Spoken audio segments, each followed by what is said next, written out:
चंपारण सत्याग्रह भारतीय स्वतंत्रता संग्राम का एक महत्वपूर्ण आंदोलन था। इसे महात्मा गांधी जी के नेतृत्व में बिहार के चंपारण जिले में चलाया गया। यह भारत में गांधी जी का पहला सफल सत्याग्रह आंदोलन था, जिसने आगे के स्वतंत्रता संग्राम की नींव रखी।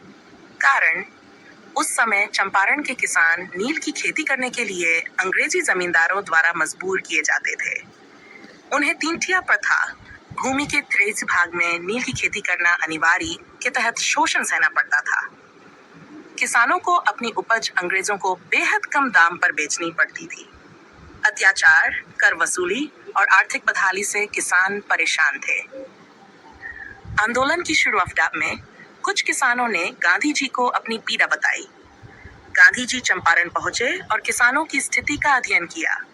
अंग्रेज सरकार ने गांधी जी को चंपारण छोड़ने का आदेश दिया, लेकिन गांधी जी ने आदेश न मानते हुए सत्याग्रह का मार्ग अपनाया। परिणाम, सरकार को एक जांच समिति गठित करनी पड़ी, जिसमें गांधी जी भी शामिल हुए।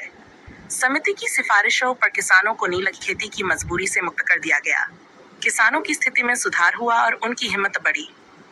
महत्व, यह गांधी जी का भारत में पहला सत्याग्रह जिसने अहिंसात्मक आंदोलन की शक्ति को सिद्ध किया।